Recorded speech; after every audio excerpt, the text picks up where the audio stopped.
Donc dans la paracha de Shemot, donc on est dans la paracha de Shemot, au début de la paracha, hein. On va faire comme ça. Donc et les Shemot Béné Israël, donc voici les noms des enfants d'Israël. Abaïm et Mitzraïma qui sont arrivés en Égypte. Et Yaakov, Ishubeto, Baou, donc Et Yaakov avec Yaakov, Ishubeto, chacun selon sa famille sont arrivés. Donc on nous cite les noms des enfants de Yaakov, Reuven, Shimon, Lévi, Yehuda, Issachar, Zvulun, Binyamin. Dan, Naphtali, Gad, Asher. Vayi, Kol, Nefesh, Yotzei, Yerech, Yaakov, Shemim, Nafesh. On nous dit qu'on nous cite donc les enfants d'Israël, on nous dit que cette famille entière était composée de 70 membres. Ve Yosef, Ayav, Mitzrayim, et on dit que Yosef était en Égypte. Ça va? Alors Rashi relève ici, il dit comme ça, deux choses. Un, pourquoi nous avoir cité Yosef? Puisqu'il fait partie des 70. Et qu'il était en Égypte, on le savait également. Ces deux informations sont inutiles. Oui, Yosef, Ayav et Mitzrayim, c'est inutile parce qu'on le savait déjà. Et à part ça, Yosef fait partie des 70 membres de la famille de Yaakov. Pourquoi l'avoir cité à part? Alors Rashi nous explique et nous dit... Il faut que je le retrouve Rashi là. Il n'est pas là, il est là. Alors, Rashi dit comme ça. Voilà. Rachid dit, d'accord. Et là, le diachat tzidkato chez Yosef, pour nous faire comprendre, nous faire savoir la tzidkout de Yosef, tzadik. Pourquoi? Ou Yosef Aro et son aviv, le Yosef que tu connais être le berger de son père en Égypte, en Israël, ouais, cet enfant-là, cet enfant Yosef, ou Yosef chez Mitzrayim. C'est Yosef qu'on retrouve en Égypte, Venaasa Meler, Veromet Betzidko. Donc, tu vois le Yosef, tu te rappelles le Yosef d'Israël qui était berger, c'est son père à 17 ans. C'est lui Yosef, c'est lui là le Yosef. Ouais. Shaya Mitzrayim qui se retrouve en Égypte, qui est Naasamelech, qui est devenu roi. Veomet Betzidko, il a gardé cette tzidkout, tzadik. Ça va? Voilà. Voilà ce que dit Rashi. Pourquoi on a cité Yosef en fin de phrase en disant qu'il était en Égypte? Oui, alors qu'il fait partie de la famille de Yaakov, autant qu'il était en Égypte depuis bien longtemps déjà. C'est-à-dire que tu vois le Yosef, tu te rappelles de Yosef là-bas, ce Yosef là, ben c'est lui Yosef. Voilà. Et qui est devenu roi d'Égypte, etc., qu'il est malgré tout resté un tzaddik. Alors Rachid nous dit... Par la porte. Rachid nous dit... N'est pas ça par la fenêtre. Oui, je vous en prie. Alors Rachid explique là-bas, il dit comme ça, il y a deux informations importantes. Oui, Rachid nous dit qu'il est malgré tout resté un tzaddik. Non. Est-ce que Yosef, berger à 17 ans, c'est le même Yosef en Égypte? Est-ce que même Yosef, qui était berger chez son père à 17 ans, c'est le même Yosef qu'on retrouve à 39 ans, roi d'Égypte? Est-ce que c'est le même? Moralement. Mesdames. Moralement. C'est le même? Moralement, oui? Foncez? Hein? Foncez? Bon. Vous pensez vraiment? C'est-à-dire que tout ce qui lui est arrivé n'a rien changé chez lui. Est-ce que c'est le même tzaddik, le tzaddik de garçon de 17 ans? Donc il est marqué Romet Betzidko. Il est malgré tout resté tzaddik. Ça veut dire quoi rester tzaddik? Il est beaucoup plus tzaddik qu'avant quand même. C'est quoi la différence entre le garçon de 17 ans et celui de 39 ans? La fondamentale, qu'est-ce qu'il faut? Quelle est la différence existentielle entre celui qui est le garçon de 17 ans et celui qui devient l'homme roi Naasemelech? Ça va? Avec tout ce qui lui est arrivé, ça lui a donné plus de... Il devenait grand, il renforcé, c'est non? lui qui dirige. Il n'est pas cédé aux tentations. Il est resté tzaddik. On n'a pas dit qu'il est devenu gouverneur, c'est sûr. Mais Non. pourquoi Rachid rajoute qu'il est devenu Melech? Parce À quoi ça nous sert? avec sa grandeur matérielle, il est resté spirituel. Malgré tout. Il est resté tzaddik. Est-ce que le Yetzirah d'un garçon de 17 ans qui arrive, qui est religieux, on va dire religieux, et qui arrive en Égypte, imaginez-vous, il est le fils de Yaakov Avinu, religieux comme il arrive en Égypte. Est-ce que le Yetzirah qu'il a maintenant d'un garçon de 17 ans, c'est le même de celui de 30 ans, vice-roi d'Égypte? Non. Pourquoi? Qu'est-ce qui est plus compliqué, à votre avis? D'être le garçon qui arrive à 17 ans ou celui qui est roi d'Égypte, maître de... Qu'est-ce qui est plus compliqué en termes de Yetzer? Celui qui va... C'est lui être de roi d'Égypte. Pourquoi? Pourquoi c'est plus compliqué comme Yetzirah, ça? C'est une notoriété, il y a plus de responsabilité, il y a plus de... Yetzirah, je parle de Yetzirah. Oui, oui. Pareil, le plus gros Yetzer, il est plus gros où? À 17 ans ou bien à 30 ans? Moi, je dirais peut-être à 30 ans. Oui, à 17 ans. À 17 ans. Donc il y a une marloquette entre madame et madame. C'est comme ça. En fait, la différence, je pense que la différence, c'est comme ça. Quand on a 17 ans, on subit quelque chose. On essaie de garder quelque chose, mais on subit l'influence extérieure. Quand on a 30 ans et qu'on est roi d'Égypte, on ne subit rien du tout. C'est nous qui maîtrisons. Le Yitzhak, il est beaucoup plus fort parce qu'on est maître des éléments. On dispose des personnes. C'est ça qui est compliqué, vous comprenez ou pas? Ça veut dire que quand on a 17 ans, on dit voilà, je sors de la yeshiva, mon papa il m'a pris la Torah, je me retrouve en Égypte dans la corruption la plus grande et tout. Et là, je dis comment je vais résister à tout ça? C'est compliqué. Mais il y a une forme de résistance. Mais dans le cas où, au contraire, on est devenu roi d'Égypte, ça veut dire quelqu'un qui a la maîtrise de tous les éléments et qui fait ce qu'il veut maintenant dorénavant. Il a un grand Yetzer Hara d'utiliser. C'est ça que dit Rashi, que n'a Sameler. C'est beaucoup plus dur, ça. Ouais. Comment on arrive à pouvoir résister? C'est ça qui est compliqué. Comment on arrive à résister? On travaille Face à sur son soi. père. Qu'est-ce qu'il faut faire? Il faut Faut éviter résister de à... se mettre en situation déjà C'est sûr. délicate. Mais lui, il y peut rien maintenant. Il est dedans. Il est plongé dans Il l'Égypte. est là. Inévitable. C'est dur, ça. Hein, tu vois? Comment on peut malgré tout... Il y a marqué, il a gardé sa tzidkout. C'est compliqué. C'est-à-dire qu'il y a des éléments qu'il n'a jamais quittés dans sa tête. Son père. Hein? Voilà, Il a les pensé à siens. son père. Les Vous savez, siens. ça remet peut-être des choses en question. Je vous explique. Quand on éduque nos enfants, est-ce que le but, c'est de faire savoir? Voilà, je lui dis dorénavant, il faut t'habiller comme ça, il faut parler comme ça, il faut se comporter comme ça. Je lui fais savoir. C'est ma véritable préoccupation.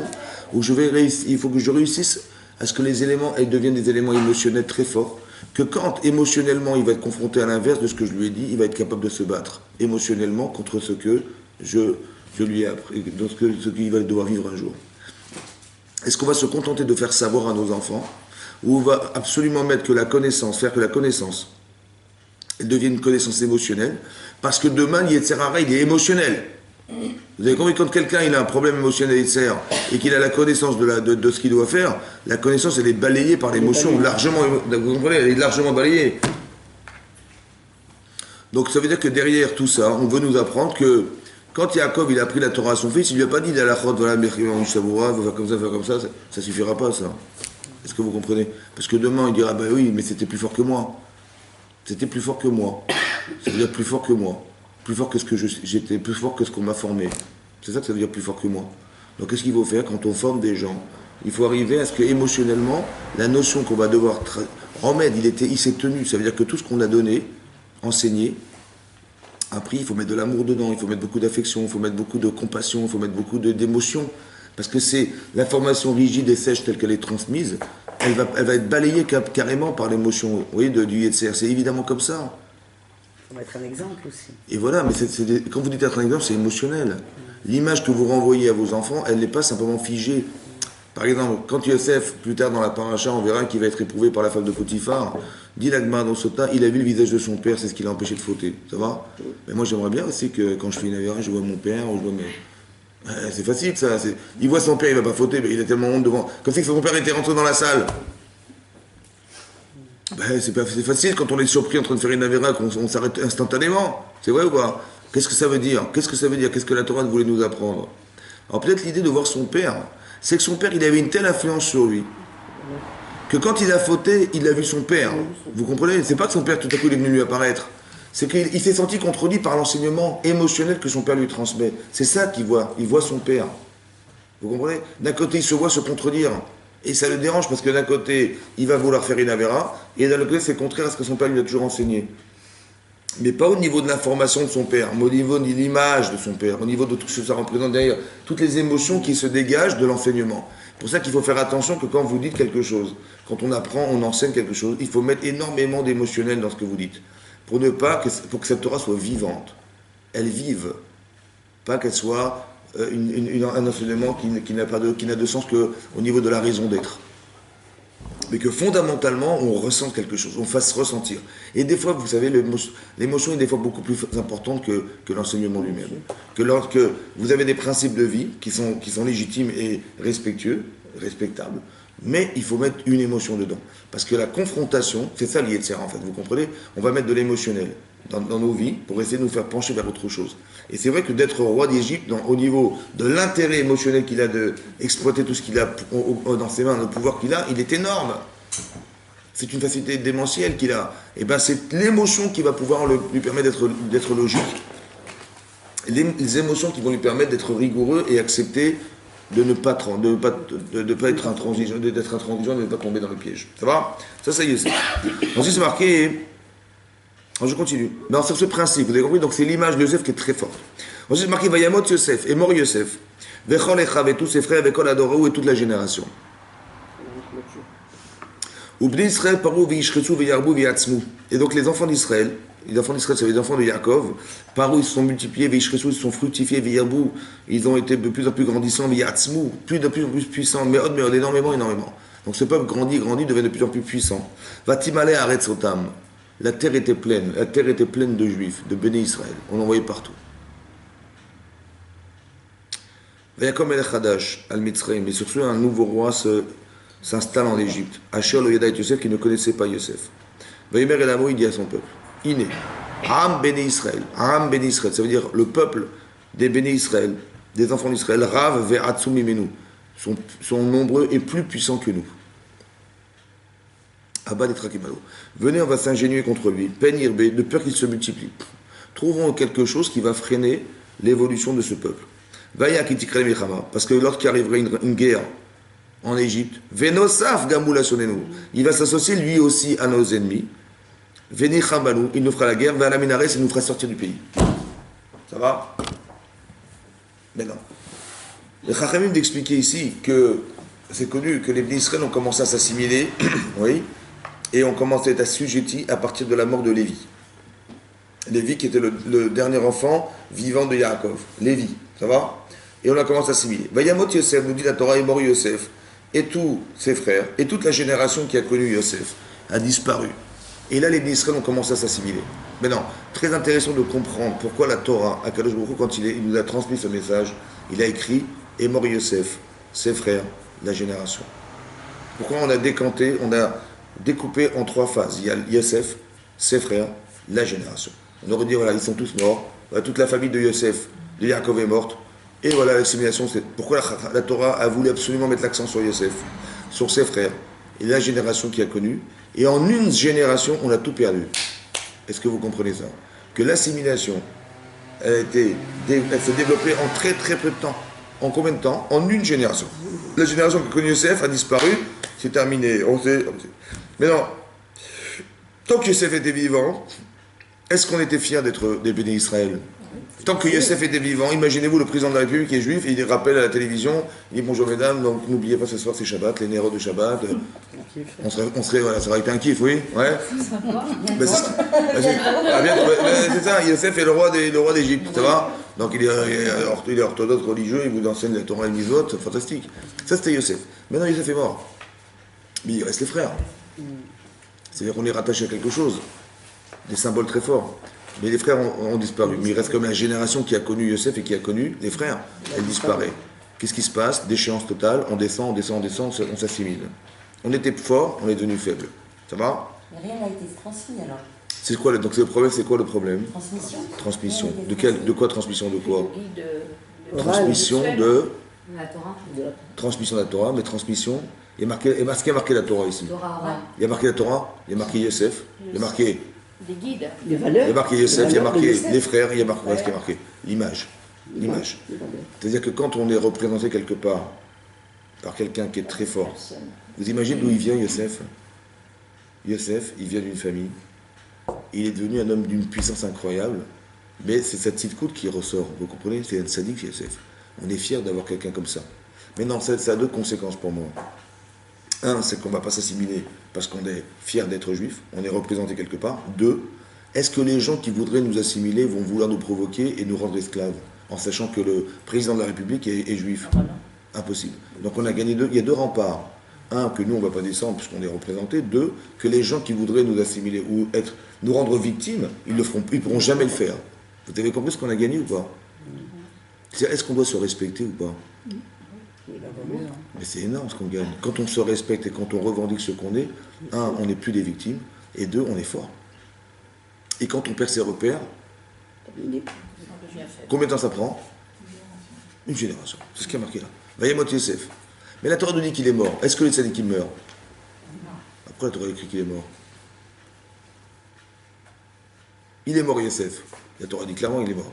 Il est mort Yosef, il est mort. Sont morts les frères et sont morts les gens de la génération 2. Mais est-ce que les tzadikim meurent? Non, alors c'est quoi mourir ici? Peut-être qu'ils sont morts dans la tête des gens. Ils sont morts. Vayamot Yosef, c'est pas tout dire Chazoshem qu'il est mort Yosef. C'est de dire qu'il est mort dans la tête des gens. Ça y est, on l'a enterré, il est mort. Ça veut dire que c'est déjà du passé. C'est pour ça qu'on perd en termes de... Vous comprenez? Les gens doivent rester vivants. Comme Yetsef, son père est resté vivant en Israël parce que pour résister à l'Égypte en tant qu'enfant de 17 ans, et pour arriver à résister en tant que roi, il fallait que son père soit vivant, dans sa tête. Vivant, mais bien vivant. Donc ça veut dire que si Yosef est mort, c'est qu'il est mort dans la tête, dans l'esprit des personnes qui ont vécu cette génération et qui n'ont pas transmis la fierté d'être juifs, d'être devenu Israël. On peut dire qu'il n'y a pas eu une bonne transmission par rapport Mais c'est ça qu'on dit, c'est ça qu'on explique. Yaakov vers Oui. Yosef et Yosef vers les autres générations, enfin les générations comme ça. Bah, le problème, c'est qu'on peut transmettre, mais ce que la personne est d'accord d'entendre. Vous avez compris, c'est ça. Que quand Yaakov, il faut s'assurer que quand vous enseignez quelque chose, vous vous transmettez, s'assurer que la personne a bien assimilé ce que vous avez dit. Quand c'est marqué dans la Guéda de Pessah ou dans la Torah, c'est écrit dans la parashat de Vaïra, c'est marqué Tessaper, tu raconteras, Be'ozne bincha.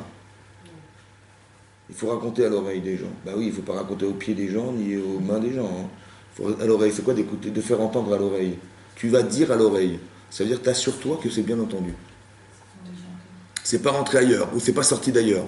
Ça va? C'est rentré dans l'oreille des gens. Ça veut dire s'assurer, ça suffit pas de dire, vous comprenez? On ne peut pas se contenter de l'information en disant ah, j'ai dit, moi quand je suis content, je dis. Non, ça suffira pas parce qu'il faut s'assurer que c'est bien assimilé. Oui, et des fois ça peut nous agacer de voir que non, et on répète et on répète et on répète et ça marche pas. Ça veut dire qu'il y a quelque chose qui ne fonctionne pas dans la transmission, bien entendu. Soit la personne n'est pas réceptive, soit je ne sais pas dire et je répète toujours la même chose en pensant que ça va rentrer une fois pour toutes. C'est pas comme ça que ça marche. Il y a toujours quelque chose qui reste. Comme quand on parle à nos ados, on croit qu'ils ne nous écoutent pas, mais un jour, c'est vrai, quand mais ils grandissent, il y a toujours quelque chose qui bien reste. sûr, vous avez raison. Parce qu'après, adultes, ils se rendent compte que effectivement c'était juste. Mais j'aurais peut-être voulu aussi qu'à l'âge où ils sont, ils soient capables de l'entendre et pouvoir le. Et ça, c'est un problème de personne, de transmission. Ça veut dire autant ça peut être un problème de capacité à pouvoir entendre, autant que la personne qui dit n'est pas à la mesure de l'enfant. On n'a pas su le dire avec ses mots. On n'a pas fait de trouver les bons exemples qui lui a fait comprendre que, ça va, ça aussi c'est un problème de communication. Mais ce que je veux dire ici, c'est que, ici vous avez compris que le fait de se rendre compte qu'on a perdu Yosef finalement, hein, vous voyez, on était fort, on est devenu faible. Maintenant, moi ce qui m'intéresse, c'est deux éléments essentiels ici. D'abord, je ne comprends pas le discours de Paro. Qu'est-ce que dit Pharaon? Il dit Vayakom Melech Hadash, donc il y a un nouveau roi qui s'installe en Égypte, oui. Et il dit Vayomer El Amo, il dit à son peuple, Iné Am. C'est quoi Am? Est-ce qu'on est un peuple? Les bénis Israël, ça veut dire quoi bénis Israël en français? Ça veut dire quoi? Les enfants d'Israël. Ça veut dire que l'enfant de qui? D'accord. Donc c'est quoi? C'est une famille. C'est comme vous dites, la famille Dupont. Oui. Voilà. C'est un la famille Dupont, c'est un peuple? Ah bon? On dit pas le peuple des Dupont, les des Durand. C'est quoi? La béni Israël, les enfants d'Israël, voilà. Les enfants d'un monsieur qui s'appelle Israël. C'est un peuple? Ah bon, c'est un peuple? C'est une famille. Donc il me dit Am. C'est cohérent, ça vous normal. On est qu'un.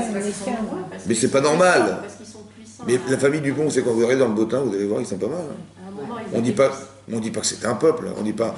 Jamais quelqu'un va dire. On dit un peuple quand il est reconnu comme un peuple, mais on n'est pas un peuple. Bon, je comprends pas. À part ça, il a dit Rav, il est plus puissant que nous. Manifestement, Paro a peur. Ça va? Il a peur du nombre. Abba Nitrakemalo, venez, on va s'ingénuer contre ce peuple. Penirbe, de peur qu'il continue à se multiplier, plier. Vaya Ketremerame, et puis il invente un scénario. Monsieur, il invente un scénario. Mais imaginez-vous, demain il y a la guerre avec un pays voisin. Qu'est-ce qu'il va faire lui? Ben, ce peuple, il va s'associer à lui, il va nous faire rien, il va nous sortir. Mais il s'invente des films, là, je vais comprendre. Je comprends pas un truc. On s'assimile ou pas, là? On est fort ou on est faible? On est faible. Donc, tu vois des gens qui deviennent égyptiens, ils s'assimilent à la culture, à la société égyptienne, et t'as peur? Je comprends pas de quoi t'as peur. Donc ils ne sont pas entièrement assimilés. Ben, qu'est-ce qu'il leur est resté? Eh ben, le nom, la langue et les vêtements. Pas grand-chose, hein, franchement. Oui, mais pour qu'il ait peur comme ça. Mais je comprends pas ça que je comprends pas. Comment c'est possible qu'il ait peur? Il s'invente des scénarios incroyables, il dit mais j'ai tellement peur que demain, imagine, ils vont s'associer, ils vont nous sortir dehors. Je dis mais t'as un problème, mon chéri, là. Personne tout le monde s'assimile. Quand tu vois des gens s'assimiler, ben, t'es content. Tu dis enfin ils vont devenir égyptiens. C'est pas l'inverse qui se passe, c'est pas de dire ah tiens j'ai peur, maintenant ils vont peut-être s'associer contre nos ennemis. C'est l'inverse. Mais le fait qu'il ne s'habille pas comme eux et qu'il reste de côté, peut-être que c'est ça qui l'a... J'ai compris, mais c'est bizarre, c'est de la forme, il n'y a rien, il n'y a que la langue. Il n'y a rien d'autre, il n'y a rien qui les sépare.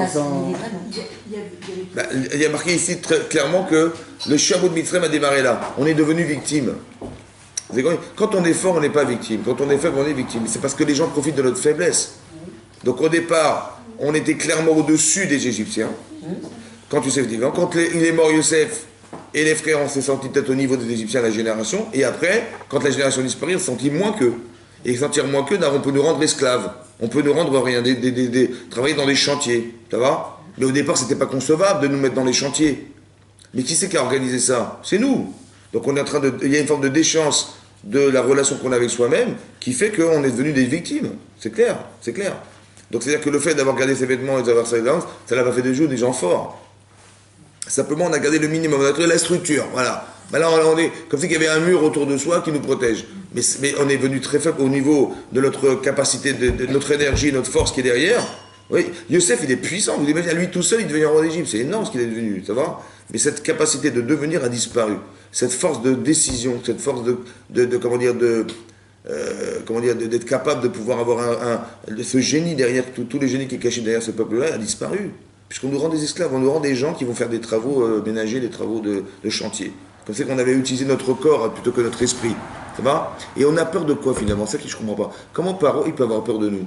Et d'imaginer une chose qui est improbable, qu'un peuple 5000 ans et devient un peuple ennemi. Mais le nombre, mais au contraire, ça va multiplier la force que l'Égypte possède déjà. Parce qu'on est différent.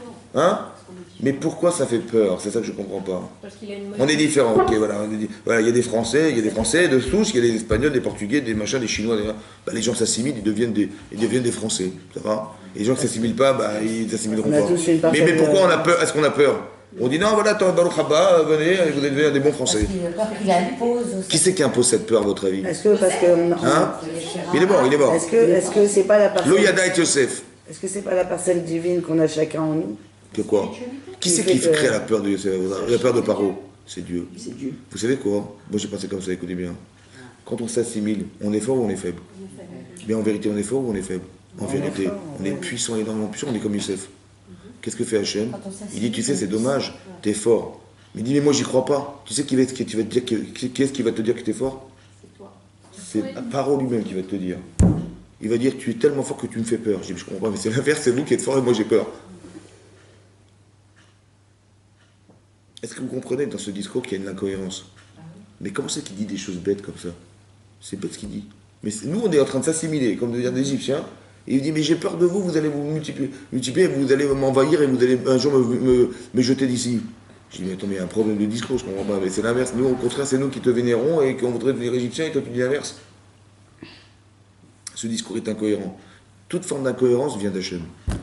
C'est pas logique.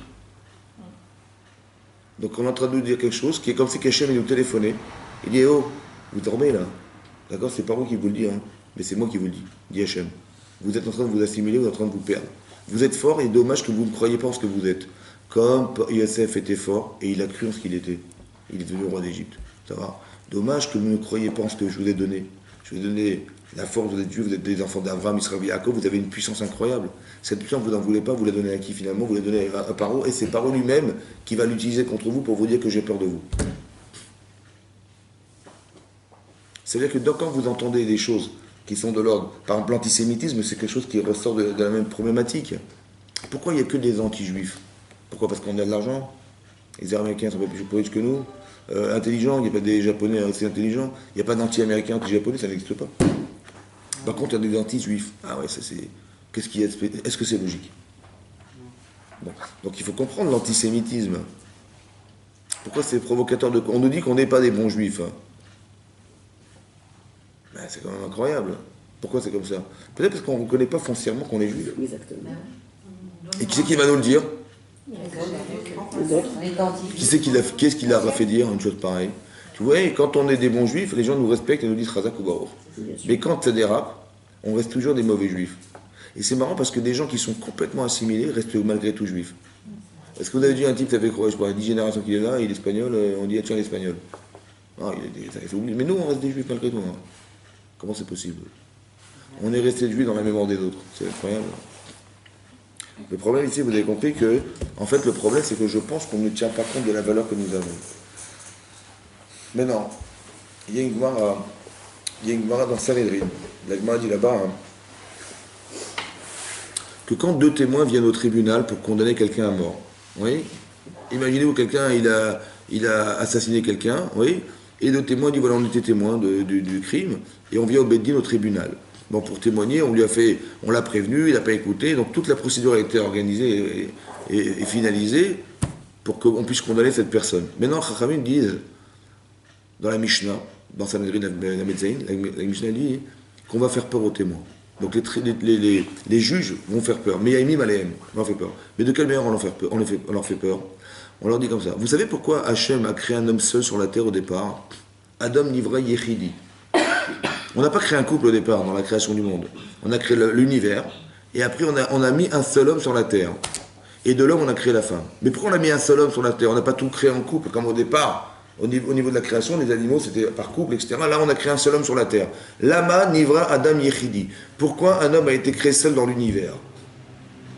Alors la Mishnah continue dit, tu sais quoi? Que si cet homme, qui était le premier homme de la création du monde, avait disparu, était mort, on aurait tué l'humanité avec. On n'aurait pas tué un homme, on aurait tué tout ce qui découle de cet homme, l'humanité entière. Comme c'est marqué dans la Torah, que lorsque Caïn assassine Ével, ouais, c'est marqué clairement dans la Torah, qu'Hachem a dit Dme achicha tsoakim elai, les sangs de tes frères crient vers moi. Les sangs de ton frère crient vers moi. Ouais, les sangs. Demande à Gemara, quoi, les sangs? Dme achicha, c'est un pluriel. Le sang de ton frère, il n'a pas 50. Il dit non, parce que quand tu as tué Ével, tu as tué tous les sangs qui découlaient d'Ével. Donc tu n'as pas fait un crime qui était personnalisé, mais un crime qui a fait une sorte de génocide. Ça va?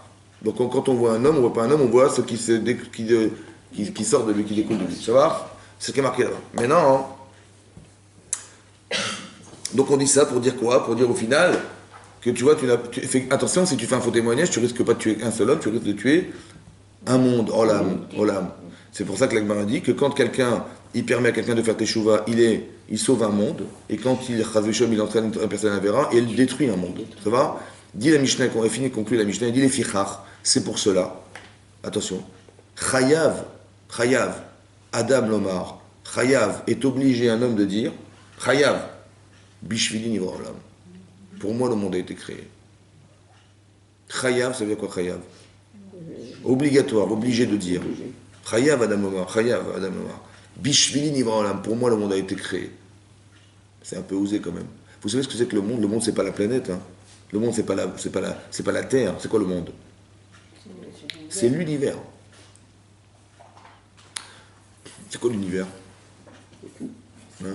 Il y a combien d'étoiles dans l'univers? C'est hallucinant. C'est hallucinant. Eh bien, il y a 10 milliards d'étoiles. 10 milliards d'étoiles. Mais non, le soleil, c'est une étoile? C'est quoi le soleil? Hein? C'est une étoile. Il y a combien d'étoiles comme ça? Une. Quelle est la taille du soleil par rapport à la Terre? 61 fois la Terre. Vous avez la Terre, c'est gros quand même. Hein? Le soleil, c'est un astre qui fait 61 fois la Terre. C'est une boule de feu incandescente. Ça va? Il y en a des milliards comme ça. Des dizaines de milliards. Ça, c'est que les étoiles. Mais la masse de l'univers, c'est 13,7 milliards d'années-lumière. C'est-à-dire, c'est une masse énorme. Là, on a créé tout ça pour un seul homme. Ça a un sens, ça, pour vous? Ça a un sens? Ça pour vous, quand même. Franchement, j'aurais pas imaginé. Bon. Eh ben, Hachem, il a créé ça pour un seul homme. C'est beau? Bon, c'est un beau cadeau ou pas? Mais est-ce qu'on mérite ça, nous? C'est un peu osé, quand même. Est-ce que vous considérez que vous méritez tout ça? Oui. Bon. Je sais pas, de dire Bishvil, c'est un peu osé, quand même. Le monde était très bon. Mais je compris, mais attends, vous imaginez l'immensité que ça représente? Je sais pas si on vous dit que vous êtes responsable de votre quartier. Ça va? Non, mais je vous dis, vous êtes responsable du quartier des Lilas. Ça va? Ça vous pèse ou quoi? Mais responsable de l'univers, toute seule. Ah, vous avez commencé à comprendre que c'est dur, hein? Mais non, mais comment on ose dire une chose? Comment Chachamim ont écrit une chose pareille? Chayav Adam Omar Bishvil Nivra Olam, mais c'est osé quand même, c'est honteux de le dire. Moi, je n'oserais même pas le dire, j'aurais honte de le dire. C'est pour nous rendre responsables. Mais non, c'est pas seulement ça, c'est marqué plus que ça, c'est ça qu'il faut comprendre.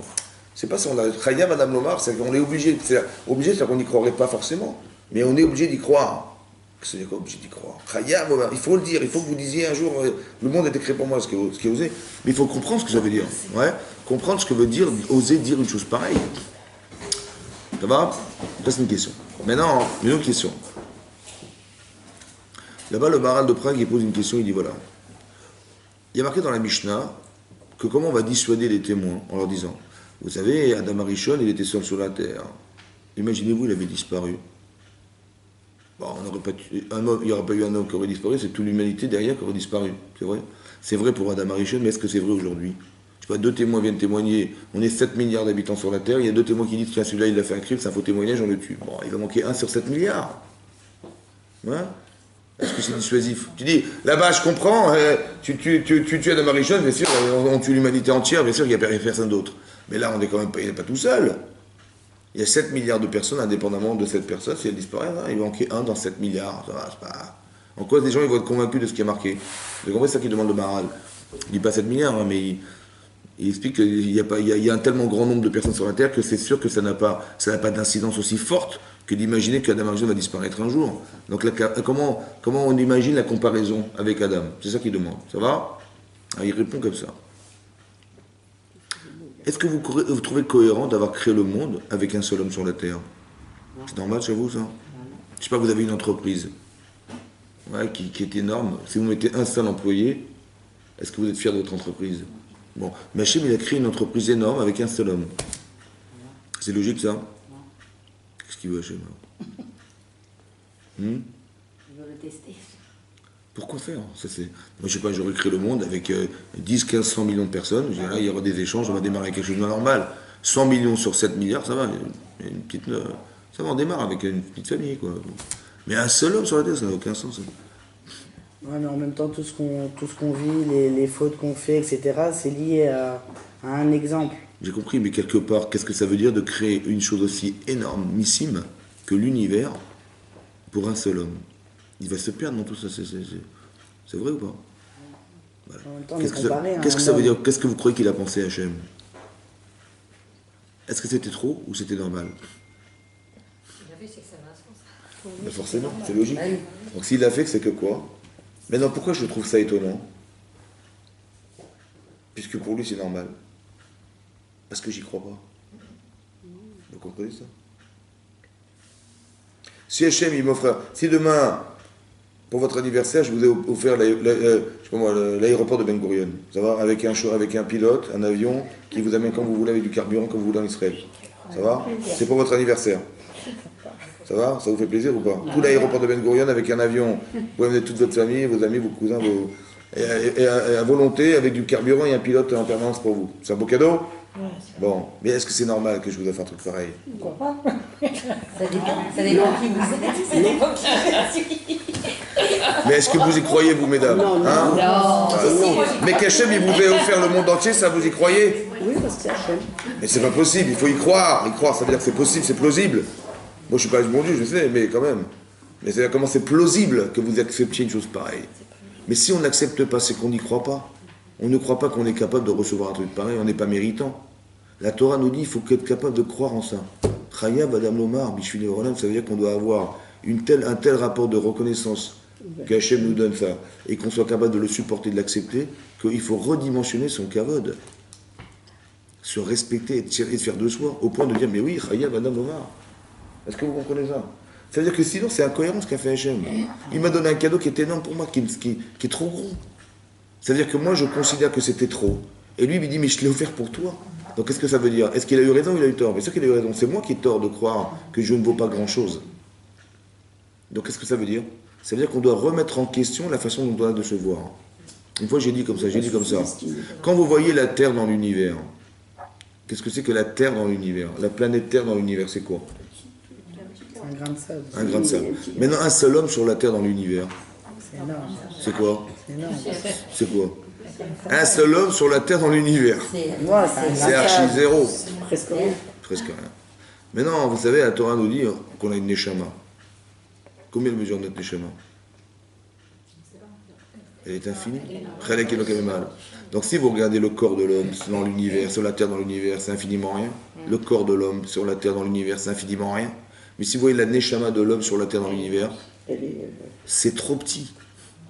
Ah, par rapport à... L'univers, mais c'est trop petit.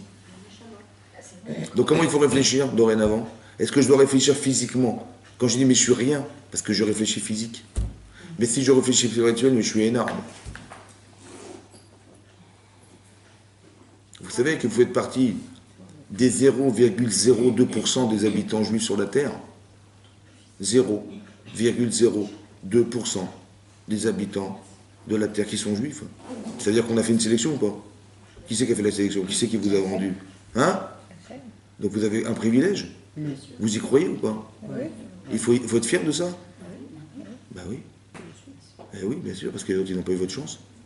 Donc vous dire, ah bah oui, on est comme... Si vous regardez personnellement, moi je suis comme tout le monde, mais c'est absurde de dire ça. C'est différent. Parce qu'il faut être fier de ce que vous êtes. Ouais, mais il faut être méritant et être à la hauteur. Après, c'est à vous de Alors choisir. après, ça vous de travailler. Mais il faut le savoir déjà. Chayav, Adam Lomar, Bishvener Chayav. Parce qu'en vérité, c'est l'inverse qu'on pense. On pense qu'on n'est pas grand-chose. On est noyé dans la masse, on n'est rien. Mais il faut arrêter de penser physique. Il faut penser spirituel. Mais vous êtes énorme. Et qui c'est qui nous dit qu'on est fort puis spirituellement? Qui c'est qui nous le dit? Eh bien, c'est Paro. Oui. Il dit, mais vous êtes fort et plus fort que moi. Je dis, mais tu dis n'importe quoi, mon chéri. Vous avez compris ce que ça veut dire? Ça veut dire qu'on est fort. Ça veut dire qu'on a quelque chose d'énorme. Ça veut dire qu'on a la Torah. Ça veut dire qu'on a Hachem avec nous. On a tout. Pourquoi on n'y croit pas? Vous avez compris là-dessus? Sa crainte. Hein? Quelle était sa La crainte crainte de réelle? pas- la crainte de La pas- crainte, c'est ça la peur. Il s'est inventé un scénario improbable, mais qui pense être juste. Parce qu'il a vu qu'on est différents et on se multiplie, il a peur de la multiplication, et qu'un jour, la probabilité qu'on puisse lui échapper ou qu'on puisse se révolter existe. C'est vrai, elle existe. Mais pourquoi? Mais puisqu'elle n'est pas probable, pourquoi elle rentre en considération? C'est Hachem qui crée ça, vous comprenez? La peur, en vérité, elle est provoquée par qui? Par nous, en fait. C'est nous qui donnons de la force aux autres. Quand on ne croit pas ce qu'on est, cette puissance, elle n'est pas mise de côté et suspendue sur ce qu'on accepte un jour. Nous, on dit, voilà, il y a une force qui est en nous, on la refuse. À qui on la donne? Cette force, elle existe, à qui on la donne? Eh bien, on va la donner à qui de droit? À qui on la donne? On va dire, ben voilà, Paro, il est fort. Puisqu'on s'assimile à Pharaon, c'est qu'on dit que c'est lui qui est fort. Eh bien, on va lui donner à lui la force. Et cette force qu'on lui donne, elle va se retourner contre nous. Vous comprenez? C'est ça que ça veut dire. Parce qu'elle n'était pas adaptée à cet homme, elle était adaptée à nous. C'est nous qu'on aurions dû faire. Comme Yosef, il va devenir devant Pharaon, il va dire, c'est pas moi qui t'interprète tes rêves, c'est Hachem qui va dire ton rêve. Ça va? Moi je suis zéro, moi je suis zéro, Biladaï, moi c'est rien moi. C'est Hachem qui va dire. Mais vous imaginez, si j'arrive à faire abstraction de moi qu'est-ce qui reste? Mon moi, il a disparu, qu'est-ce qui reste? Manishama, il reste Hachem. Donc est-ce que je suis plus fort avec Hachem ou sans lui? Mais avec lui. Mais il faut y croire ou pas? Mais pourquoi on y croit? Parce qu'on a du mal à croire, parce qu'on est dans notre petit gouffre, notre petit corps qui nous rend petits, qui nous rend nuls. Donc par sa crainte, il réveille le peuple, quelque part. Mais évidemment, il nous fait dire, mais vous êtes fort, c'est dommage. Maintenant, il va falloir accepter ou pas? Ben, obligé, parce que sinon on va devenir esclave. La rébellion, vous avez compris, la provocation, regardez ce qu'on a fait. On nous a pas dit, voilà, vous allez être les ingénieurs de la ville, vous allez être vous allez être les ministres de la ville, non, vous allez être des esclaves. Vous allez être les esclaves. Mais non, vous savez ce que ça veut dire pour moi, c'est comme ça. Quelqu'un que j'estime, parce qu'il y a marqué dans la Torah, il nous a fait travailler befarer, avec difficulté, ça va? Mais la Gemara dit parer, ça veut dire perar, une bouche tendre. Il a dit, vous savez quoi? Voilà, tous les juifs, rassemblez-vous, on va faire une petite réunion royale, je vous invite au royaume, voilà les grands responsables, vous allez travailler pour moi. Vous aurez des gros salaires, vous aurez machin, mais il faut absolument qu'on construise des villes et des pyramides, mais ça va prendre du temps, mais vous serez très bien payés. Voilà. Après, ils ont dit, ok, donc le premier mois, ils ont travaillé comme des fous, ouais. Et après la fin du mois, il dit, Chazak ou Baruch, bah, dorénavant, vous allez travailler avec la même intensité tous les jours sans être payés. Pérar. Il les a roulés, en fait. Vous avez compris ce qui se passe? Et après, il les a rendus esclaves. Mais qu'est-ce qui s'est passé? Qu'est-ce qui s'est passé? En fait, on n'a pas cru en nous. On a cru qu'on devait s'assimiler. Maintenant qu'on a reçu cette information, voilà, l'homme que j'estime, il me rend esclave. Qu'est-ce que vous ressentez? Voilà, l'homme que vous avez estimé être la puissance mondiale, ouais, c'est cet homme-là même qui vous rend des esclaves et des travailleurs dans les chantiers. Moins que rien. Qu'est-ce que vous ressentez émotionnellement maintenant? Logiquement de la rébellion. La rébellion, vous avez compris? Je vais me rebeller. Mais j'ai deux idées dans la tête. Soit je suis religieuse, soit je ne le suis pas. Maintenant, j'ai dit je ne veux pas être religieuse. Voilà, je mets de côté Hachem et je mets toute ma concentration sur cet homme. Et je vois que cet homme-là, il m'a humilié. J'ai de la frustration. Oui, non. Qu'est-ce que ça va faire dorénavant? Puisque cette solution n'existe plus, qu'est-ce qui reste comme solution? Bah, soit je suis plus là, ou soit j'ai dit je vais me tourner vers l'autre. C'est ça qu'Hachem il a voulu. Que la frustration organisée derrière, c'est une manière de nous rattraper et de prier Hachem de nous sauver. Puisqu'il y a deux possibilités de toute façon. On est des bénis Israël. Soit c'est Hachem, la Torah et la spiritualité, soit c'est le Geshmi, c'est la matérialité. On fait un choix. Non, si je suis déçu dans ma matérialité, je vais me tourner vers quoi? Et qui c'est qui a provoqué ça? C'est qui a provoqué ça? C'est Hachem qui l'a provoqué. Il faut le comprendre ça. C'est pas pour rien qu'on est rendu esclave. C'est pas pour rien qu'il a un discours inversé. C'est pas pour rien que tout ça existe. Parce qu'au départ, Vayamot Yosef, on n'a pas cru aux valeurs de nos patriarches. On n'a pas cru aux valeurs des Avot. Et ça, quelque part, ça s'est oublié. Vayamot, il est mort. Il est mort, c'est-à-dire qu'il est déjà, on l'a enterré, c'est fini. Voilà, il n'est plus là pour nous sauver, il n'est plus là pour nous aider, donc on va se débrouiller, on ne sait pas s'élever, donc on va se couler. Non, il aurait fallu qu'on arrive à conserver malgré tout. Comme Sadik, ce Sadik était Yosef. Il était berger chez son père, mais il n'a pas renié ses valeurs. Ce même Yosef que tu vois là, c'est le même Yosef que tu trouves en Égypte, c'est le même. À la différence, c'est qu'il est devenu cet homme. Là, il est l'étudiant, et là, il est le rave. Là, il est l'enfant, là, il est le père. La différence est énorme. C'est que tout ce qui a été organisé autour de sa vie lui a permis de devenir, ça veut dire que consciemment, il est cet homme. Les valeurs, elles sont... Quand vous êtes remis en question dans vos valeurs juives, vous voyez, l'épreuve n'est pas là pour que Hachem sache ce que vous allez faire. Il dit Hachem, il nous met à l'épreuve pour savoir ce qu'on va devenir, qu'est-ce qu'on va faire et tout. L'épreuve, elle est là pour que vous arriviez à savoir si ce que vous avez appris, si ce que vous êtes devenu est clair, est lucide, est cohérent et est vrai chez vous ou pas. L'épreuve, c'est un test. Le test, c'est de savoir est-ce que ce que la Torah me donne comme information que j'apprends avec le Rav ou avec ma famille, est-ce que c'est une chose qui reste au niveau de la connaissance ou au niveau de ma personnalité? Hachem dit, on va tester. Donc l'épreuve, elle est faite pour quoi? Pour tester. Est-ce qu'effectivement ça reste de la connaissance? Parce que j'ai craqué, ça n'a pas marché, donc tu vois bien que c'était de la connaissance. Ou bien que c'est quelque chose que tu vis vraiment et que là, tu t'es battu, tu as gagné. C'est là qu'on sait si ça existe ou ça n'existe pas chez soi. Donc l'épreuve, elle n'est pas là pour voir si on est capable, mais que pour savoir si on est capable, nous, qu'on sache. Est-ce que ce que vous apprenez dans la Torah, voilà, on a fait un shour, vous allez sortir dans la rue, qu'est-ce qui va rester? Ça va? C'est ça le problème. Qu'est-ce qui va rester de l'enseignement? Je dis, ouais, d'abord, dans ma tête, il y a un peu de Torah dans ma tête, mais après, il y a la vie, vous comprenez, il y a autre chose. Non, il faut que ta vie, ce soit la Torah, ça n'a rien à voir. Il faut que demain, ta vie de femme soit une vie qui soit composée avec la Torah. Pas que dans ta tête, il y a une petite case qui s'appelle la Torah dans ta tête, mais qu'à part ça, il y a une autre femme, et que bon, des fois, tu puises un peu, des fois, tu puises pas dedans, c'est pas grave. Non, il faut que ta vie, elle soit confondue dans ce que tu es, c'est avec la Torah, bien entendu. Donc c'est l'épreuve, c'est quoi l'épreuve? C'est de, quand Yosef, il va se retrouver vendu par ses frères esclaves, etc. C'est un test pour savoir est-ce que ce que son père lui a fait comme Torah, ça résiste à ça ou pas? Est-ce que ça résiste au fait d'avoir de la haine contre ses frères? On va voir. Est-ce que ça résiste au fait d'être abandonné et quitter sa famille? Est-ce que ça va résister au fait d'être pourchassé par une femme? Ouais. Est-ce que ça va résister au fait d'être en prison pendant 12 ans? Ça va résister ou pas? Ça dépend de toi. Ça dépend de toi, c'est toi qui maîtrises, c'est toi qui mets du poids dans cette connaissance, du vécu là-dedans. Comment tu vas être ma'amine? Mais Hachem nous aide, parce qu'il fait des signes. La aslacha, la réussite de Yosef, elle n'est pas usurpée, parce qu'il est matzliar, parce qu'il est avec Hachem. Donc lui, il garde son émouna, et il voit qu'il est matzliar, ça marche. Parce que dans cette forme de déchéance, vous comprenez bien qu'il est perdu Yosef, sinon. Il ne peut pas. Donc Hachem est obligé de montrer des signes pour dire écoute, je suis avec toi, je te suis. Parce que si Hachem ne fait pas ça, donc ça veut dire qu'incroyablement, regardez le paradoxe, qu'à côté il est dans une forme de déchéance énorme, de l'autre côté il réussit dans tout, où il va. C'est quand même incroyable, il est un esclave mais il réussit où il va. Chez Potiphar ça marche, il est en prison ça marche, tout marche. Comment c'est possible? Mais c'est logique, parce que dans un tel degré de forme de défaillance humaine, Hachem il est obligé de le contenir, c'est évidemment comme ça, à la proportionnelle de ce qu'il est en bas. C'est comme il est tout en bas, on est obligé de le soutenir pour lui permettre de dire écoute, vas-y, tiens bon, tu vas y arriver. Donc il faut bien comprendre que dans nos vies, c'est pareil. Que d'un côté, il y a une épreuve. Mais l'épreuve, elle n'est pas là pour nous détruire, Chazé Shalom. Elle est là pour arriver à ce qu'on sache est-ce qu'on est en adéquation avec ce qu'on a appris ou pas. On nous envoie de la connaissance, mais sachez que la connaissance ne va pas suffire. Il faut vivre la Torah avec toutes les émotions qui sont derrière, parce que c'est l'émotion qui va refouler de l'émotion. Le Yitzhara, c'est une émotion. Ça va? Eh bien, est-ce que j'ai cette connaissance émotionnelle qui va refouler cette émotion? Il faut qu'elle soit plus forte que ça. Ça va? C'est ça que ça veut dire. Comme une fois, je vous donne cet exemple. Hachem, il dit à Abraham, fais la Brit Mila. Ça va? Il a 100 ans, Abraham. Maintenant, au bout de 3 jours, il souffre de douleur. Et quand bien même, Abraham, il veut recevoir des gens chez lui. Donc, il veut faire l'hospitalité, il se plante devant sa tente, il attend les gens. Bon, qu'est-ce que fait Hachem derrière? Il envoie la chaleur. Il envoie une chaleur torride, ça va? Maintenant j'ai dit, c'est bizarre, moi je me suis mis à la place d'Abraham. Je dis voilà, j'ai fait la Brit Mila il y a 3 jours, je suis endolori par cette mitzvah, ouais, Et d'un côté, je voulais absolument recevoir des gens, et j'ouvre la porte, et je me trouve devant la tente de ma maison, et je vois dehors, la rue est vide. Pourquoi? Parce qu'il fait trop chaud. Mais une chaleur énorme. Ça va? Donc c'est-à-dire que les gens voudraient sortir, mais ils ne peuvent pas. À cause de qui? À cause d'Hachem. Ben oui, c'est lui qui a mis la chaleur. Alors qu'est-ce qu'il me dit, Hachem?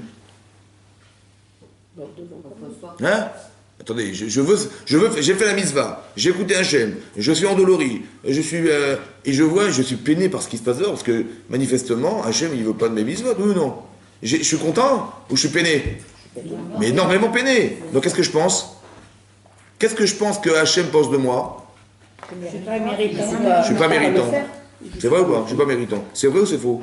Bah non. C'est faux. D'où vous savez que c'est faux? C'est pour son Parce que Rachid dit qu'il l'a fait pour ne pas le déranger. Mais vous avez compris que tous les sentiments que vous avez ne sont pas seulement forcément justes. C'est là que je le vois. Mais non, malgré tout, il envoie la chaleur. Et malgré tout, il va recevoir finalement des anges à la maison. Ça va? Pourquoi tout ce scénario? Puisqu'au final, il voulait recevoir des gens. Qu'Hachem il fasse qu'il reçoive des gens. Pourquoi il y avait la chaleur, la douleur, les machins? Pourquoi faire? Mais pourquoi faire? Pourquoi faire? Comment On a expliqué qu'Hachem il ne fait pas ça pour que vous sachiez, pour que lui sache. Est-ce qu'il vous est... Pourquoi Hachem il fait une épreuve? Montrer que... Pas qu'il va être sur lui. Lui, c'est Hachem. Attends, je vous explique ça. Hachem il a créé le monde là. Vous avez créé le monde. C'est la fin des temps là-bas. À la même seconde où je vous parle, il voit le début et la fin. Donc il sait exactement ce qui va se passer. Donc il faut enlever de vos têtes qu'Hachem il l'a fait pour savoir. Hachem il sait. Ça va? C'est pour prouver, pour être sûr. Mais Hachem, il est sûr à 150 milliards de pourcents, Hachem. Vous avez compris? Il faut enlever de votre tête, c'est une erreur. Hachem, quand il est là, il est sûr de la fin des temps. Il est sûr à 100%. Donc il voit le cours de l'histoire, Hachem, il le voit le cours de l'histoire. Donc quand Hachem, il fait ça, il fait pas ça, tiens, je vais voir comment il le sait. Il le sait. Mais l'intérêt de l'épreuve, c'est pas pour lui, c'est pour qui? Donc ça veut dire quoi? Que ça veut dire pour l'autre? Ça veut dire quoi? Ça veut dire comme ça, écoutez-moi bien. En fait, vous n'êtes sûr de rien. Vous comprenez ça? Par exemple, si je vous pose la question, madame, Chétrit, ça va? Combien vous pouvez inviter de gens chez vous? 5. Bon, pour le mariage de Anne, Bézat Hachem, combien? Voilà. Hein? 5? Je ne peux plus les compter. Voilà, bon prochaine. Ça va? Voilà. Donc vous ne savez pas en vérité. Ça dépend, mais vous ne savez pas. Vous savez ce que fait Hachem? Il dit comme ça à Abraham. Il dit, tu peux inviter des gens combien? Il dit, ben je sais pas. Je dis, écoute, fais la Brit Mila. Bon, au bout de 3 jours. Maintenant, tu es enfermé dans la douleur ou enfermé dans le désir de recevoir? Donc tu vois, mec, que le fait de recevoir, c'est plus fort que la douleur, que la tienne. Tu sais maintenant que la mitzvah est forte. Mais je vais t'en rajouter une autre. Je vais te mettre la chaleur. Mais non, tu dis, attends, là, tu m'as accablé complètement. Là, j'ai la mila, j'ai la chaleur, c'est trop. Et quand même, j'ai encore envie de recevoir des gens. Donc tu te rends compte qu'il a fait Hachem. Hachem, il t'a fait savoir combien Chazak ou Baruch tu as réussi à développer la mitzvah chez toi. C'est ça l'épreuve. C'est pas qu'Hachem il va savoir, c'est qu'il t'a fait savoir que la kavod, que malgré la douleur et malgré la chaleur, tu as encore envie, que la kavod. Mais c'est quoi que la kavod? Ça veut dire que tu l'as développé cette valeur. Parce que normalement, émotionnellement, tu aurais dû t'écrouler sous la douleur. Et émotionnellement, tu aurais dû t'écrouler sous la chaleur. Et quand même, tu as envie de recevoir des gens. Ça veut dire que je te fais savoir, Chazak ou Baruch, que tout ce que tu as développé, ça existe chez toi à ce point-là. Mais ça, tu le sais maintenant. Mais est-ce que tu le savais avant? Sans l'épreuve, tu l'aurais su consciemment. Tu l'aurais jamais su. Tu aurais su que tu sais inviter les gens. Combien? Tu sais pas. Mais Hachem, il t'a appris par tes épreuves. L'épreuve, c'est faire savoir. C'est quoi l'épreuve? C'est physiquement, c'est douloureux. Physiquement, c'est aussi inacceptable de recevoir de la chaleur. Donc j'ai un problème physique. Est-ce que mon corps va résister au désir de ne pas pouvoir inviter des gens parce qu'il fait trop chaud? Tu vois que le spirituel est plus fort que le gouffre. Vous avez compris ça? C'est que la valeur qu'il a développée après des années de chesed, et il a émotionnellement été tellement touché que la douleur ne le touche pas. Que la chaleur ne l'atteint pas. Ça veut dire quoi? Que lorsqu'on arrive à se plaindre dans sa vie, c'est que quoi? Non, c'est qu'on n'a pas assez développé la force qu'on a en nous. On dit, ah tu vois c'est trop dur. Mais oui, mais si c'est... Tu veux bien qu'Abraham, il s'est pas plaint. Ça veut dire que tu apprends un principe fondamental, que si les choses, les valeurs, tu les développes à ce point émotionnellement, mais il n'y a plus de douleur. Par exemple, si je vous dis, tiens, hommage de vos enfants, il faut faire des gâteaux, ça va? Mais vous allez faire des chalots, des gâteaux toute la nuit. Oui? Est-ce que le matin, vous serez fatigué? Mais comment ça se fait? Mais si c'était pour une autre, ou pour comme ça, vous auriez été fatigué, pourquoi vous n'êtes pas fatigué? Non, mais pour les autres. Mais pourquoi vous n'êtes pas fatigué? C'est incroyable. Ça veut dire que la fatigue n'existe pas. Simplement, c'est la valeur que je mets derrière qui me... Si elle est faible, la valeur, alors je suis fatigué d'avoir fait pour. Mais si la valeur est forte, je ne suis pas... Au contraire, je suis heureuse d'avoir fait. Et plus j'ai fait des valeurs, plus j'ai fait des efforts, et plus je suis content parce que ça montre combien je suis heureuse de vivre cet événement. Mais c'est l'inverse qui se passe. Mais pourquoi? Parce que c'est spirituel. Mais peut-être que c'est le plan physique. Si tu ne dormais pas toute la nuit, tu dis attendez, je vais réfléchir à deux fois. Sur le plan physique, c'est astreignant. Sur le plan spirituel, ça ne l'est plus. Il faut croire en ça, c'est fort ça, c'est la vérité. Vous savez quoi? On a oublié Yosef, on a perdu, il est mort Yosef. Cette valeur a disparu. C'est ça qui nous détruit finalement. C'est-à-dire que quand on a un attachement fort aux valeurs de la Torah, il n'y a rien qui peut nous faire écran, rien du tout. Et l'assimilation, c'est une manière de nous dire qu'on s'est détaché des valeurs. Qui c'est qui va nous dire qu'on a détaché nos valeurs? C'est l'égoïme. C'est incroyable. C'est comme ça qu'il faut comprendre ici. Vayamot Yosef et Kolecha et Koladorao. Que l'assimilation n'a de ressort que d'arriver à nous faire dire que dommage, on est fort. Et dommage, vous avez compris, on a peur de nous, on nous remet toujours en cause. Il n'y a jamais de circonstances atténuantes pour les Juifs, jamais. Pourquoi? Parce qu'on sait derrière que c'est une valeur forte. Donc il dit, ah, tu vois, ça fait ça, tu vois, c'est les Juifs qui font machin. Pourquoi nous doivent et les autres? Parce que intrinsèquement dans l'homme, il y a quelque chose de très fort qu'Hachem il a intégré. Et que chez nous en particulier, que quand on y croit vraiment, alors on est la fierté du monde. Et quand on n'y croit pas, on devient la risée du monde. Et on est devenu des proies, des gens qui valent rien. C'est pour ça que dans l'antisémitisme, il y a toujours ces deux choses. Il y a des gens qui nous prennent pour de la poussière, de la vermine. Il y a des gens qui nous prennent, qui ont honte de savoir qu'ils sont en dessous de nous, donc ils vont nous voir nous éliminer parce qu'on est au-dessus d'eux. Il y a toujours deux formes d'antisémitisme, ça va? Mais les deux sont vrais. Parce qu'on s'est rendu rien, alors on nous considère comme des riens. Et parce qu'on a une force intérieure, qu'on nous considère comme des grands, et comme on ne peut pas le dire, parce que ça ne se fait pas de dire qu'on est plus fort qu'on est plus faible que nous, alors ils vont vouloir nous détruire sans le dire. Tout faire. Ça, vous savez, ça c'est marqué, il y a une marque dans Megillah qui dit que il y avait deux hommes, il y avait Achashverosh et Haman. Achashverosh et Haman. L'Agma le compare et dit ces deux hommes à quoi ils ressemblent? À deux personnes. Un qui avait un trou dans son jardin, ouais, un grand trou dans son jardin qu'il aurait voulu combler avec du sable, et un autre qui avait un grand tas de sable, il est cherché quelqu'un qui lui a racheté son sable pour s'en débarrasser. Un gros tas de sable et un grand trou. Ça va? Il dit, Haman, il avait un grand trou dans son jardin, il cherchait quelqu'un pour lui combler son trou, et l'autre, il avait un grand tas de sable, il cherchait quelqu'un qui lui rachète pour s'en débarrasser. Ça va? Et un jour, ces deux hommes se rencontrent, au bout de... Il dit, écoutez, je cherche quelqu'un qui a du sable, il dit, attendez, j'en ai peu m'en débarrasser, je vous le donne gratuit. C'est ça qui lui donne la bague, il lui donne la bague gratuite. Ça va? Il dit, vas-y, fais ce que tu veux avec les Juifs. Alors, pourquoi on a comparé Haman à quelqu'un qui a un trou dans son jardin, et on a comparé Achashverosh à quelqu'un qui a un grand tas de sable, haut tas de sable dans sa maison? Alors là-bas, j'ai vu un Rav, Rav Gourvitz de Getzed, il a dit, parce qu'il y a deux styles d'antisémites. Il y a des gens qui nous prennent pour des gens, ils nous prennent pour rien. On est des trous. Des moins que rien. Ça va? En Shavé la Necham, ça vaut pas la peine de les garder, ils font pas les lois de la vie, machin, ils valent rien. On va s'en débarrasser. Et l'autre, il dit, mais tu rigoles, les Juifs, ils sont en haut de la montagne. Ils me font de l'ombre. Ça va? Il dit, si tu peux t'en débarrasser, tant mieux, parce que moi, ça me fera... Je souffre de savoir qu'ils sont au-dessus de moi. Donc, tiens, prends-le gratuitement, ces tas de sable. Ça veut dire qu'il y a une personne... Eh bien non, la personne qui nous considère comme des gens grands, élevés et bien éduqués, ouais, et qui, lui, il sait qu'il est en deçà de ça, il ne peut pas nous faire la guerre de façon frontale, parce que c'est de reconnaître sa faiblesse. Donc, il va trouver quelqu'un qui nous prend pour des zéros, et qui va utiliser... Ouais, pour arriver à finalement finaliser ce que lui pense de nous, mais à l'inverse. Mais les deux veulent nous détruire. Un, parce qu'ils se sont redevables de pouvoir éliminer tout ce qui existe de sale, et l'autre qui va vouloir ne pas se débarrasser de ce qui lui fait de l'ombre. Mais c'est-à-dire qu'on a une force en nous. Mais ces deux fragments de conception, c'est un mon corps et un ma neshama. Vous avez compris ce que je veux dire? Il y a quelque chose qui est du domaine du gouffre, on ne voit rien. C'est comme nous, on imagine qu'on n'est pas grand-chose. Mais parce qu'on a cette idée arrêtée qu'on est un corps. Et dans la Torah, c'est absurde de dire ça. On n'est pas un gouffre. Chayav Adam Lomar, Chayav. Il faut que tu arrives à te convaincre que tu es plus qu'un corps. Tu as une Neshama, tu as une proximité avec Hachem, tu as une chance extraordinaire d'avoir le là-bas. Chaque mitzvah que tu fais, elle te permet de grandir. Et chaque chose que tu oublies de faire ou tu rates de faire, bah, tu as raté l'occasion d'eux. C'est ça la Yirat Shamaim. Regardez comme c'est incroyable. Regardez comment réfléchissait la Havot. Le premier homme, qui était Avraham Avinu, qui a décidé que la vieillesse existe, qui est vieillesse, ça veut dire que les gens deviennent de plus en plus vieux, ça se voit sur eux, c'est qui? c'est Abraham. Parce qu'il a dit, c'est pas Kavod. Il avait son fils et lui devant quelqu'un, lui c'est Abraham Avinu, il y a son fils à côté, les gens allaient voir son fils. Je dis, mais la Torah, elle n'est pas chez l'enfant, elle est chez l'adulte. Donc il dit, il faut qu'on marque la différence physiquement. Et il dit que les gens deviennent vieux. Donc s'ils aient des rides, des cheveux blancs et que ça se voit, comme ça on va distinguer la différence entre la personne âgée qui a l'expérience de celle qui ne l'a pas. Il a demandé ça. Yitzhak, il a dit, il faut qu'on ait des issourim, des souffrances. Parce que la souffrance, ça permet de se remettre en question. Ça c'est Yitzhak.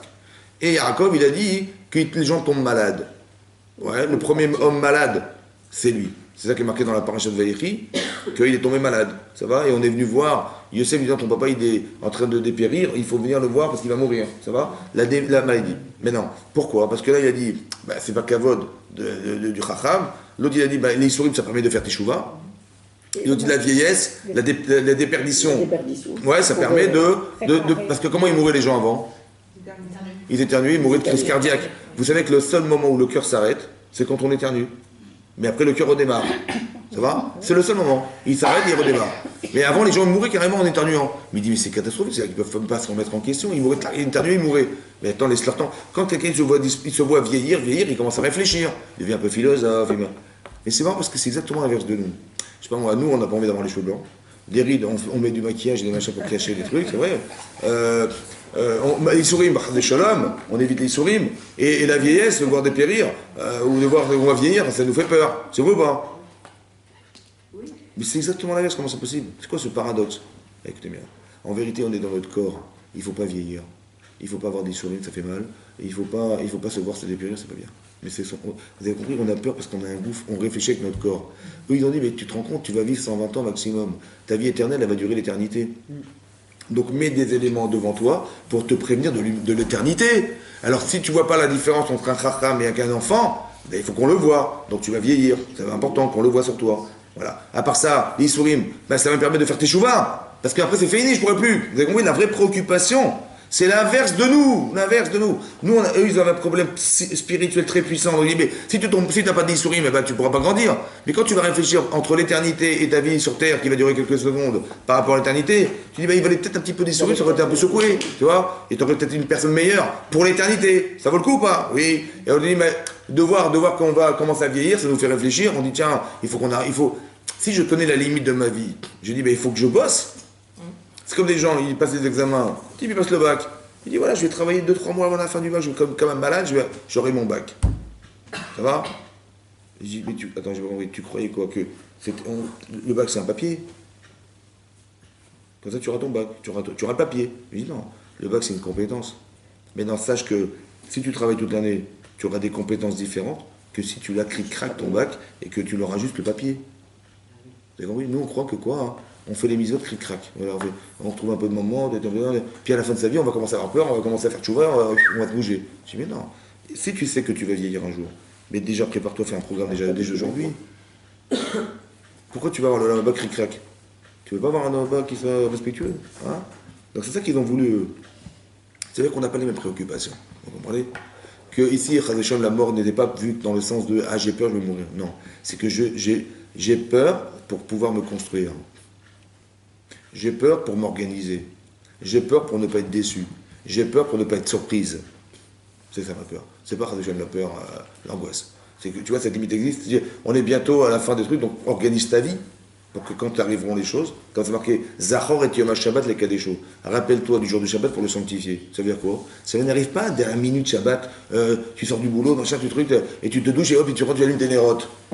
Oh, Zachor, rappelle-toi. Organise ta vie de la semaine pour que quand tu arrives, tu as fini ton travail de la semaine, t'es bien, tu rentres dans le Shabbat. Zachor, rappelle-toi avant du Shabbat pour les caler sur le sanctifier, le séparer d'autres jours. Mais pas comme ça, cric-crac, tu arrives et dans ta tête Shabbat, tu vas penser tiens, qu'est-ce que je vais faire dimanche et j'ai pas fini mon boulot et lundi j'ai encore des trucs à faire. Mais non, c'est pas ça Shabbat. C'est Zachor, rappelle-toi de la semaine, pendant la semaine du Shabbat pour rentrer Bemenoucha. Mais si tu connais pas la limite du Shabbat, ben tu risques pas de t'organiser. C'est ça que ça veut dire, vous comprenez? Il faut penser spirituel. C'est ça qui nous reste. Il n'y a que ça qui nous reste. C'est ça, ça veut dire que c'est ça. Et c'est ça que si c'est fort chez nous, ça sera fort chez les autres. Parce qu'on sera des exemples, on sera des Yosef. Et vos enfants, ils seront différents. Mais si vous négligez, vous verrez, on verra la négligence. Et après, quand vous direz, mais attends, fais attention, machin, je dis, gaffe de quoi? Et les enfants adorent les contradictions. Ils disent, mais de quoi tu parles? Tu me dis ça, mais tu fais le contraire. Il ne faut pas attendre qu'on nous dise l'inverse. Donc c'est pour ça qu'il faut être forte. Il faut être forte déjà dès maintenant. Béat Hashem. Razak. Razak Oubalo.